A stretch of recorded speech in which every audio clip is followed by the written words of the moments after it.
Hey guys, what's up? I'm just sitting here on my bed, about to show you guys something pretty cool and old school, vinyl records to be exact. And I have a pretty good amount of vinyl records that I have here, at least in my room, that I figured I'd show you guys. I got these from my dad. He had like a big box of them down in the basement, so I figured I'd take the ones that, kind of appeal to me, so let's go and get right to it. Alright, here we go with the first vinyl record, Kansas Left Overture, Carry On Wayward Son, the most famous song off this album. Who's Next by The Who, a great album, Bob O'Reilly, My Wife, Get Going Mobile, Behind Blue Eyes, Won't Get Fooled Again, great songs off this album. Their best album, in my opinion. The Beatles, the White Album, love this album. There's, of course, the four Beatles. There's all their songs. Blank on the other side. Aerosmith, Toys in the Attic. This was rocking Aerosmith. This is the Aerosmith I loved, and I wish they never changed and went to the more poppy sound, after they reunited and everything. Just my honest opinion, but great songs on this album. Walk This Way, not the Run DMC version, the original. Toys in the Attic, Sweet Emotion. No More, No More, You See Me Crying, all the songs on here are awesome, just awesome. Journey, we'll go and look at these together. Journey, Evolution, this was before the Don't Stop Believin' era. Favorite songs on here, Just the Same Way, and Lovin', Touchin', Squeezin'. Greg Rowley and Steve Perry, when they kind of did the vocals together, or when they alternated, like Rowley would do some songs on lead, and then Steve Perry would do songs on lead. It was just a great time for Journey. And, of course, Departure. Any Way You Want It, their best song on this album, so that's Journey. We Are the World. This was a big time kind of thing, and they got all the artists together to record the big song. And this album also has some unreleased material from Huey Lewis, Chicago, Steve Perry, Kenny Rogers, Bruce Springsteen, Tina Turner, etc. The little promotional thing in here was pretty cool as well. I'll show you guys this really quickly.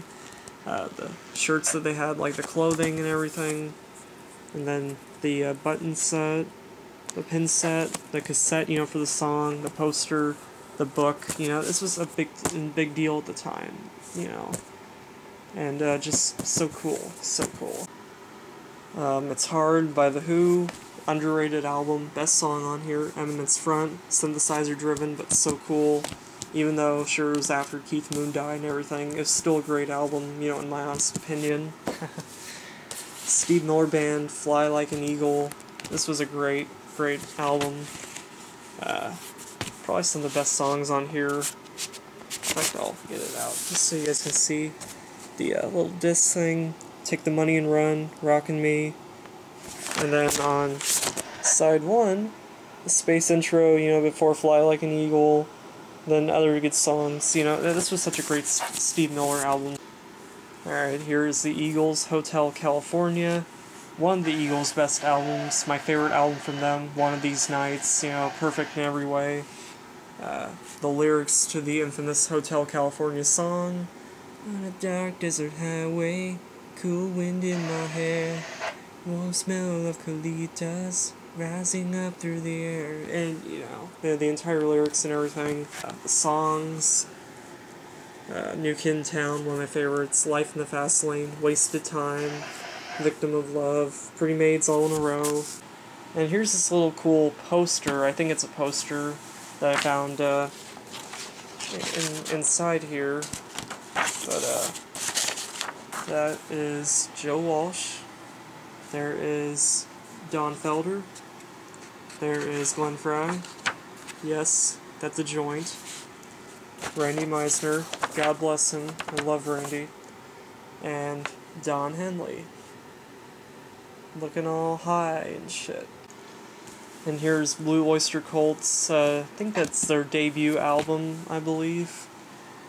One of my favorite songs from them on this album, Cities on Flame with Rock and Roll. The Jimi Hendrix Experience, Axis, Bold as Love, all three of those guys are, no longer with us, so I'm sure they're all rocking now in heaven. But they put out some really amazing albums, you know, during their brief stint, you know, and everything. And here is some of their stuff, you know. I believe, yeah, all the lyrics, you know, to their songs. If 6 Was 9, Little Wing, Up in the Skies, the EXP intro and everything. She's So Fine. That song was really, really cool. And finally, we have Eagles, The Long Run. The first album did not feature Randy Meisner, but Timothy Schmidt on bass. There's Tim, there's Don Felder, there's Glenn Frey, Don Henley, and Joe Walsh. Some of their notable songs on this album: Heartache Tonight, King of Hollywood, and The City, which was a Joe Walsh composition, and is found on the movie The Warriors, I Can't Tell You Why, by Timothy Schmidt, and The Long Run. You know, this was a really fun album. I really enjoyed listening to it, you know, when I kind of listened through the entire thing. Like, I downloaded all the songs one time and listened to the entire thing, and it's a great album. But, you know, it's kind of, the Eagles really aren't the same with Randy nowadays, with those harmonies and everything, because Randy, you know, was like the Michael Anthony of this band, you know, those high harmonies and everything. But anyway, those are the vinyls I have with me at the moment. I'll try to get more if you guys want to see more of these. Otherwise, thank you very much for watching, and I'll see you guys tomorrow. Peace!